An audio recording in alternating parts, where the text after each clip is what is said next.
But we start this off with the biggest news of the day. And that was the CPI report that said that inflation, oh my God, inflation is at a 13-year high. We haven't seen inflation this high since 2008. And everybody started freaking out because they saw this graph and they were like, oh my gosh, inflation is back to the same level it was in 2008 at 5.4%. But as we all know, headlines are just there to capture your attention. They don't actually tell you all the details, because when we start looking into the details, we start to understand that, you know what, maybe Jerome Powell might be right, that this inflation might just be transitory. And the main two factors that have played a role into why we are at the levels that we are seeing with inflation. Remember, inflation is supposed to be targeted at about 2% every single year. But we also have to remember that inflation is also a year-over-year comparison. At least the CPI inflation number is a year-over-year comparison. And so when we compare it to where we were last year in June, we're still kind of locked up. You know, we're singing Akon's "Locked Up, Don't Let Me Out.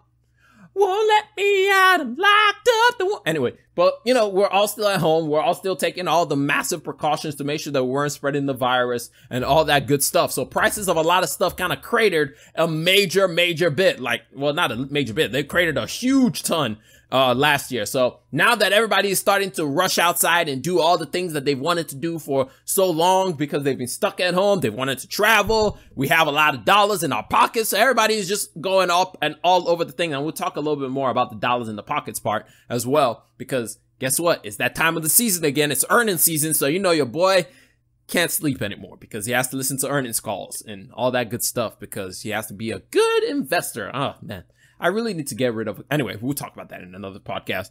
But so that's playing a key role in inflation. So when we look at the big number of 5.4% that is plastered on every single headline everywhere, we have to dig into the details, because as they say, the devil lies in the details. That's where we really get the full picture of what is going on. And the first two things that we can see that is driving off inflation numbers is rental cars and rental trucks. Rental car and rental trucks prices have gone up 87% year over year, because you have to remember last year nobody was traveling, so much so that many rental car companies started selling off their fleets. They were just selling their cars. I mean, as a matter of fact, Hertz filed for bankruptcy last year. Remember that? We talked about it on the podcast. A lot of these rental car companies thought that things were going to be a lot worse. And in order to cover their overhead, they started selling a lot of their cars. So now they're buying all those cars back and they're charging people a whole lot more, because guess what? Higher demand, lower supply. Guess what happens? Prices go, you know it, up to the sky. And that's what's going on with rental cars and rental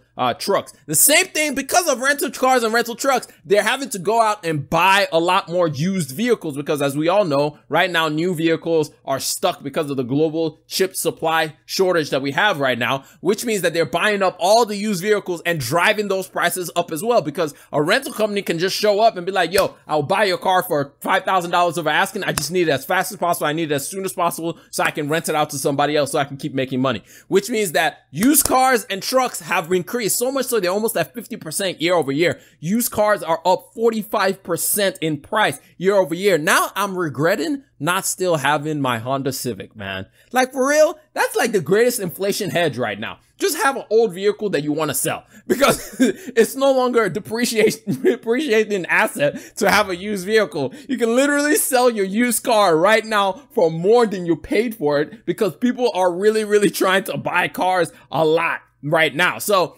but at the same time, we're starting to see that it's hitting the max where people are like, you know what, this is getting out of hand. I'm just going to chill. If I don't need a car, by all means, I'm just going to wait. So that's another thing. The next thing that's driving up prices is gas prices. Last year, remember, gas was in negative. So now gas is coming back with a fury, because one, OPEC and OPEC Plus, we talked about it last week, where they're just like, yeah, we're not going to come up with an agreement. We're not going to supply any more gas. Last year, we took a massive hit. So, you know, we got to make some of those profits back in one way or another. And so gas prices are up 45% from last year, which is, when you then think about it, last year I was paying like $1 per gallon. And this year I'm paying about, what is it now? $3 per gallon.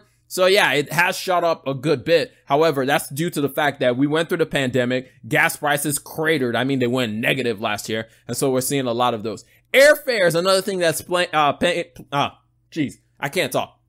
Airfare is another thing that's playing a big role in the fact that we're seeing inflation prices. Because guess what? When everybody wants a plane ticket, guess what airlines can do. They can jack up prices. They can increase prices to be like, oh, you really want this ticket? Guess what? You're going to pay for it.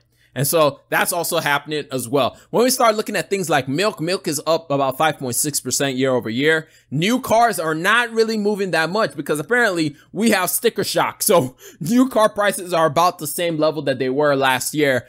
And rent, the final one that a lot of these other ones that actually will hit most of our pockets, which is things like rent, milk, food, those haven't seen too much of a fluctuation in price. So when you eliminate the bigger sticker items, when you eliminate the big stuff, inflation is not that bad overall. But at the same time, this is why Jerome Powell keeps saying that inflation is transitory.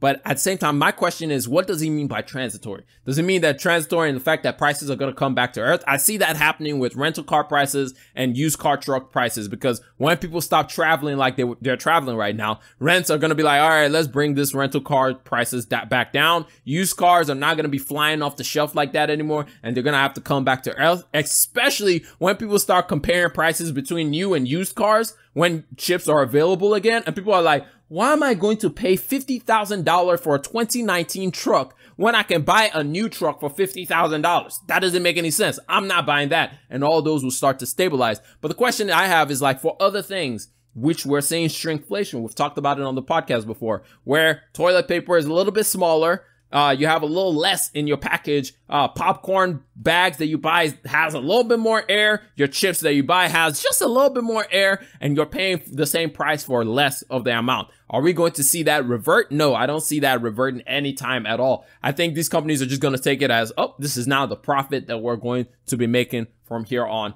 out. I hope you enjoyed that little snippet of the Rambling Mind podcast. If you want more of the Rambling Mind podcast, or if you want to listen to the whole episode that you just heard, go check it out on any podcast listening platform, whether that be Anchor, Spotify, Google Podcasts, Apple Podcasts, Breaker, Stitcher. I could go on, but you guys already know which podcast you love to use to listen to. So go check it out. Link down in the description as well. I'm gonna catch y'all later. Peace.